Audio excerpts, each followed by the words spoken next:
Hello बच्चों, good evening. कैसे हो आप सब लोग? आई होप अच्छे होंगे। रसायन विज्ञान की पिछली कक्षाओं में हमने सबसे पहले समझा था केमिकल रिएक्शन के बारे में। पहली कक्षा में हमने केमिकल रिएक्शन पढ़ा। दूसरी कक्षा में हमने केमिकल इक्वेशन के बारे में जाना, केमिकल इक्वेशन क्या होती है। और तीसरी कक्षा में हमने ऑब्जर्वेशंस इन केमिकल रिएक्शन, इस चीज के बारे में हमने जाना। ठीक, तो ये तीन बातें हम जान चुके हैं। रासायनिक अभिक्रिया क्या है, रासायनिक समीकरण क्या है और रासायनिक अभिक्रिया के परीक्षण क्या होते हैं। यदि अभी तक आपने इनको नहीं पढ़ा है तो आप प्लेलिस्ट पे जाके ये लेक्चर नंबर 1 में, लेक्चर नंबर 2 में और लेक्चर नंबर 3 में इनको पढ़ लीजिए, फिर आगे इस लेक्चर को कंप्लीट कीजिए। ठीक, तो आज इस लेक्चर में हम लोग चर्चा करने वाले हैं टाइप्स ऑफ केमिकल रिएक्शन, रासायनिक अभिक्रियाओं के, रासायनिक अभिक्रियाओं के प्रकार।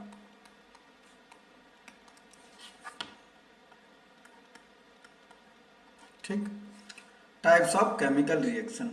ठीक है, तो केमिकल रिएक्शन को जनरली हम इस 5 टाइप से कैटेगराइज कर सकते हैं।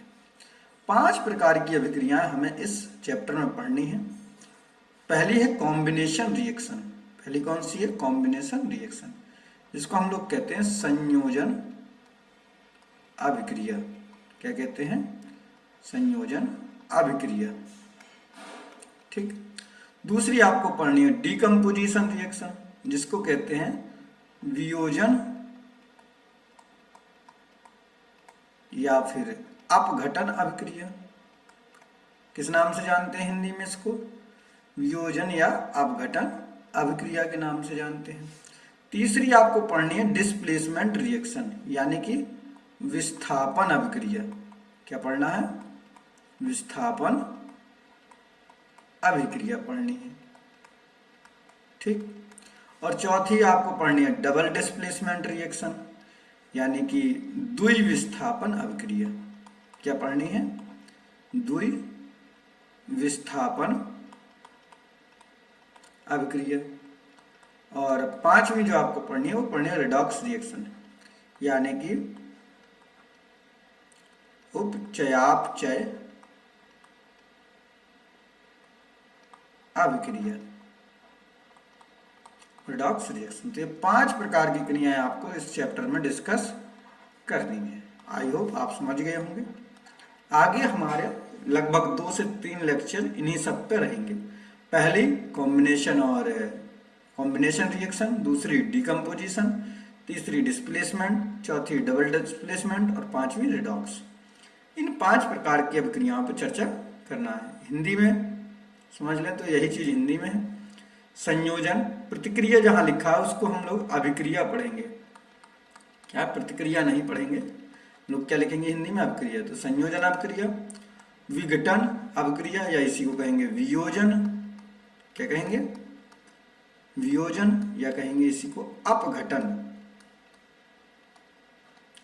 डिकम्पोजिशन बोलेंगे। फिर पढ़ेंगे विस्थापन, फिर दोहरे विस्थापन और फिर रिडॉक्स अभिक्रिया। इन 5 प्रकार की अभिक्रियाओं को हमें डिस्कस करना है। आई होप क्लियर, आप समझ गए होंगे कि हमें पढ़ना क्या है। ठीक है, तो आगे वाले चैप्टरों में, इस चैप्टर और आगे वाले चैप्टरों में हम types of chemical reaction he detail में डिस्कस करने वाले हैं।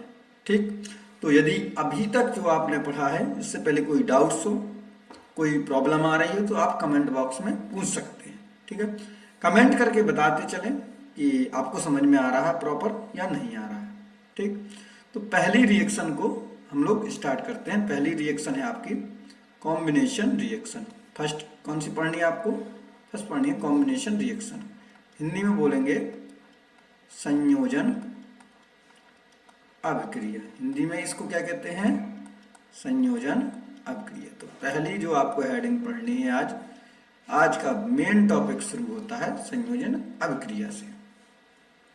क्या है संयोजन अभिक्रिया? पहले तो हमें इसकी डेफिनेशन जाननी है, उसके बाद संयोजन अभिक्रिया के एग्जाम्पल के थ्रू हम इसको समझेंगे। ठीक है, तो संयोजन अभिक्रिया क्या है?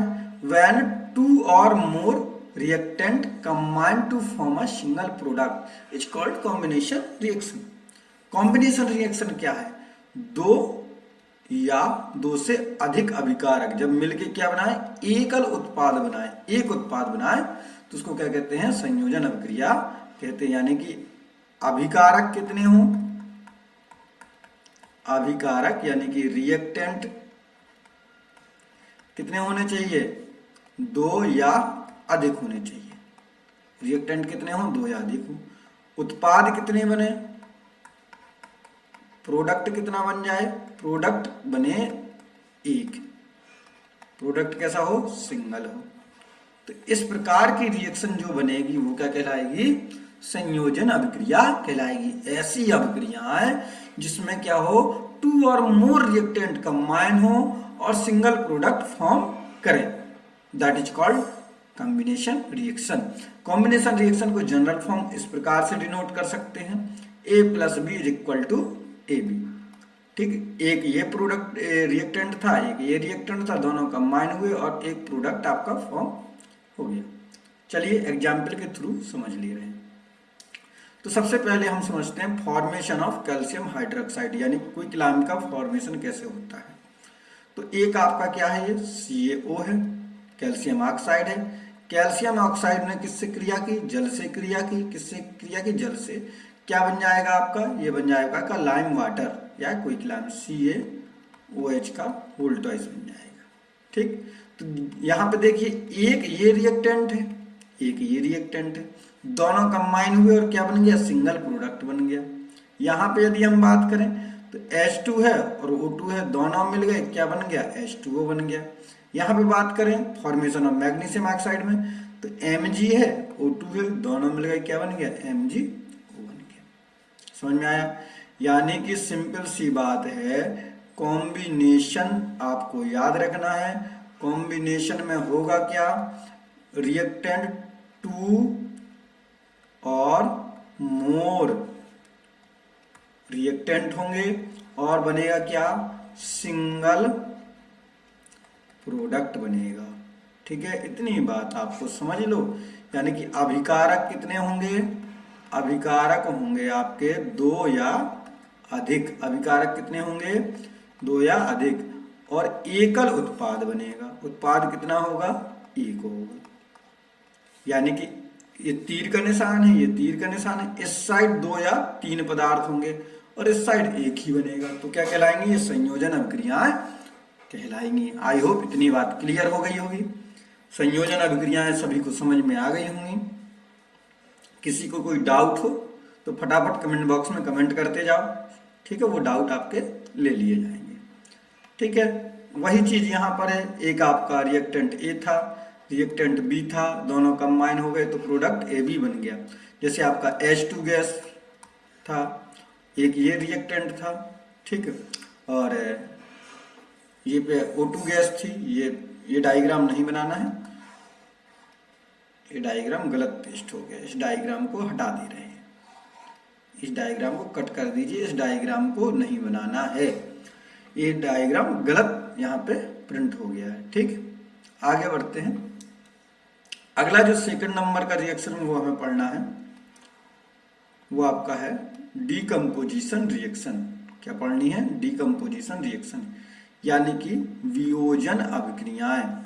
क्या पढ़ना है आपको? वियोजन अभिक्रियाएं। ठीक,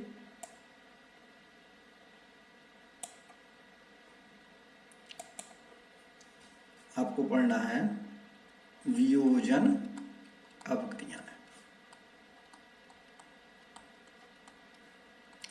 वियोजन अभिक्रियाएं जस्ट अपोजिट होती हैं। यदि हम कहें, जैसे अभी हमने कॉम्बिनेशन पढ़ा तो कॉम्बिनेशन में A और B मिलके क्या बना रहे थे? AB बना रहे थे। ठीक है, यहां जस्ट अपोजिट हो जाएगा, यानी कि एक अभिकारक होगा, सिंगल रिएक्टेंट होगा और वो क्या करेगा? ब्रेक डाउन हो जाएगा 2 और मोर प्रोडक्ट में। तो ये थोड़ा अपोजिट किस्म की हैं, किससे? कॉम्बिनेशन से। समझ लेते हैं। A decomposition reaction occur when a single compound breaks down into 2 or the more simpler product। यानी कि यहां पर रिएक्टेंट कितना होगा? रिएक्टेंट कितना होगा? एक होगा, सिंगल होगा। और प्रोडक्ट कितने होंगे? प्रोडक्ट बनेंगे 2 और मोर। समझ में आई बात? यानी कि उत्पाद कितना होगा यहां पर? उत्पाद कितने होंगे? उत्पाद होंगे 2 या अधिक। उत्पाद कितने बनेंगे? 2 या अधिक बनेंगे। जबकि अभिकारक कितना होगा? अभिकारक आपका 1 होगा। ठीक है, क्लियर? अभिकारक कितना? 1। उत्पाद कितना? 1 से अधिक। तो यही तो आपको पढ़ा है। अच्छा, उल्टा कर दो, इसके उल्टा कर लो। उत्पाद कितना हो जाए? 1 हो जाए। और अभिकारक कितने हो जाएं? 1 से अधिक हो जाएं। तो जब 1 से अधिक अभिकारक होंगे तो ये वाली अभिक्रिया क्या कहलाती थी? संयोजन। क्या कहलाती थी? संयोजन। और ये वाली क्या कहला रही है? ये वाली कहला रही है वियोजन। तो बताओ, संयोजन और वियोजन जस्ट अपोजिट हैं कि नहीं एक दूसरे के? ठीक। इसका जनरल फॉर्म क्या होता है? वियोजन का होता है A B equal to A plus B. अच्छा, संयोजन का क्या होता था? A plus B is equal to A B. यहां से भी आप देख सकते हैं, फॉर्म से भी आप देख सकते हैं। वियोजन का क्या है? ए बी किसमें डिकम्पोज हो गया? ए और बी में डिकम्पोज हो गया। यहाँ ए और बी कंबाइन होकर क्या बना रहे हैं? ए बी बना रहे हैं। तो सिमिलियर हम कह सकते हैं डिकम्पोजिशन कैसे होते हैं? अपोजिट होती हैं, अपोजिट टू कॉम्बिनेशन। किसके अपोजिट होती हैं? कॉम्बिनेशन रिएक्शन के अपोजिट होती हैं। Is that clear? आपको सब समझ में आ गया होगा, कोई दिक्कत नहीं है। कोई दिक्कत है तो आप डाउट पूछते जाइए। ठीक है, कोई भी समस्या आपको आ रही है, किसी भी प्रकार का डाउट्स आ रहा हो, आप कमेंट बॉक्स में जरूर बताइए। ठीक है, क्योंकि डाउट्स नहीं बताओगे तो नहीं समझ में आएगा। ठीक, अपघटन अभिक्रिया के बारे में और समझ ले रहे हैं। अब जब अपघटन अभिक्रिया होती है, कोई भी डिकम्पोजिशन हो रहा हो, क्या हो रहा हो? डिकम्पोजिशन हो रहा है। तो डिकम्पोजिशन जब भी होगा तो एक बात समझ लीजिए कि डिकम्पोजिशन होता है एंडोथर्मिक। कैसा होता है? एंडोथर्मिक। एंडोथर्मिक होता है, इसका मतलब इसको क्या चाहिए? इसको चाहिए एनर्जी। इसको क्या चाहिए? इसको चाहिए एनर्जी। एनर्जी क्या करेगा? ये रिलीज करेगा कि एब्जॉर्ब करेगा? तो ये एनर्जी एब्जॉर्ब होगी। इसमें एब्जॉर्ब होगी तो कई प्रकार से एनर्जी ये ले सकता है।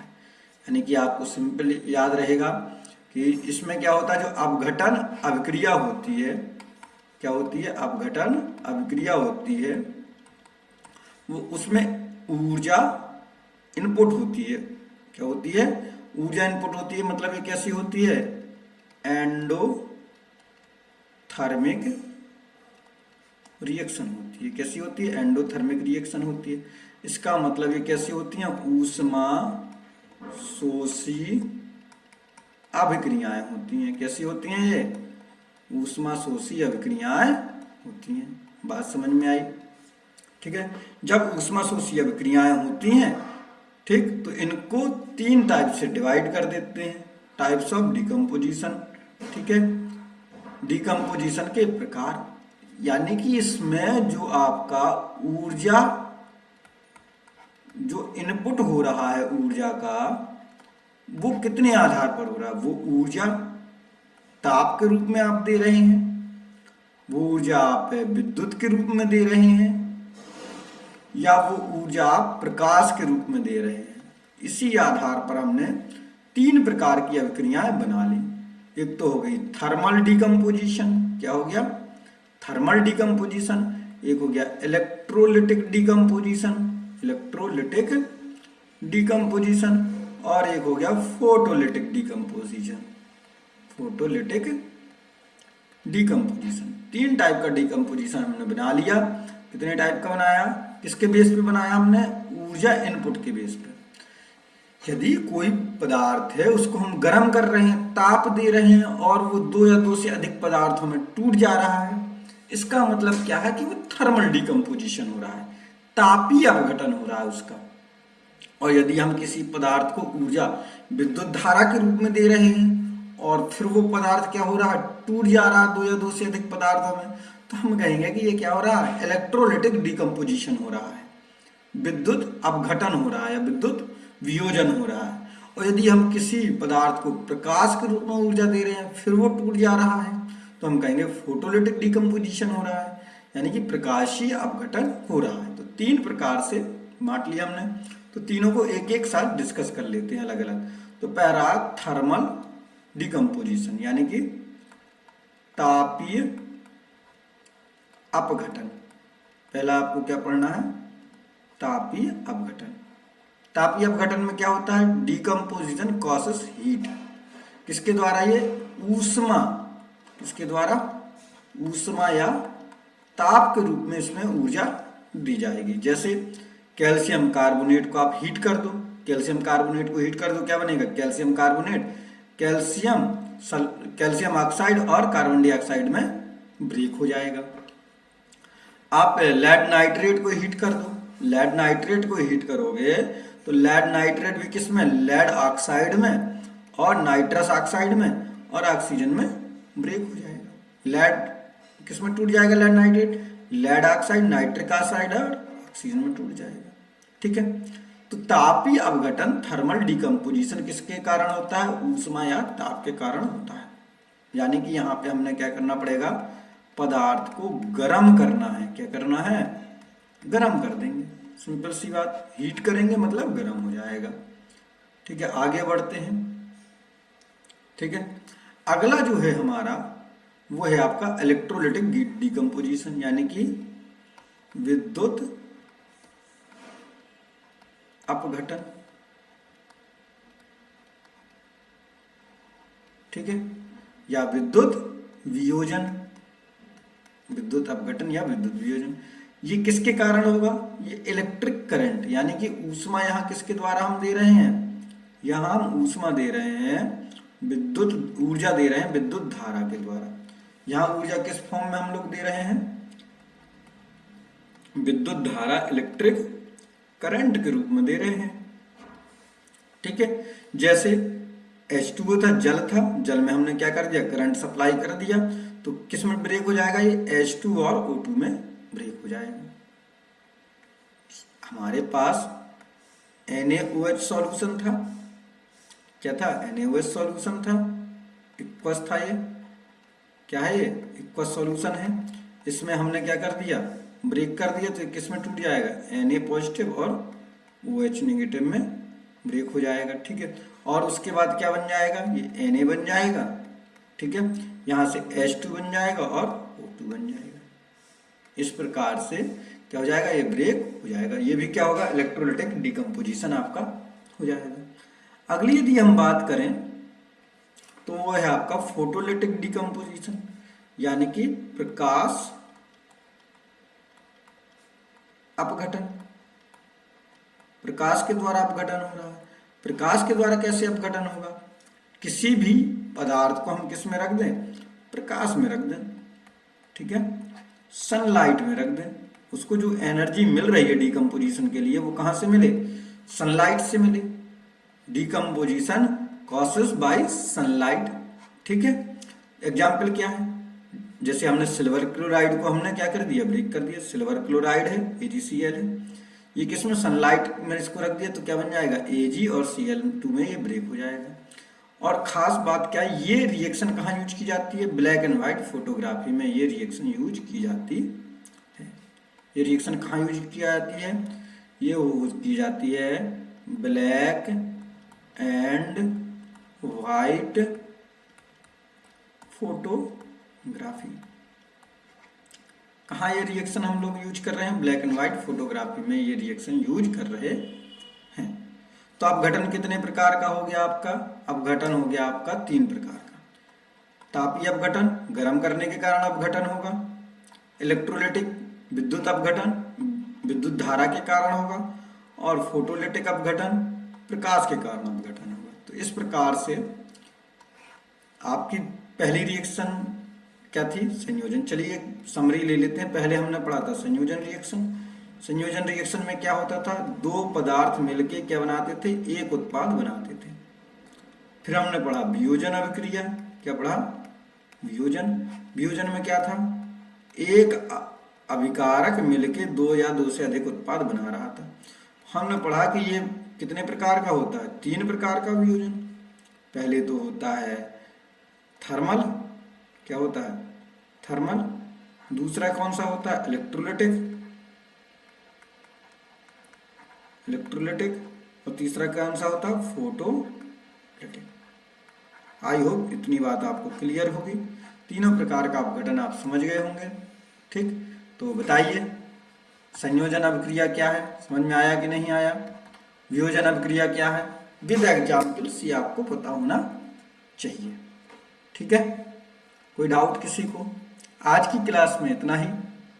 कल की क्लास में हम बाकी अभिक्रियाओं को कवर करेंगे, जैसे आपका डिस्प्लेसमेंट रिएक्शन, डबल डिस्प्लेसमेंट और रिडॉक्स अभिक्रिया, उनको कवर करने की कोशिश करेंगे। ठीक, मिलते हैं नेक्स्ट लेक्चर में।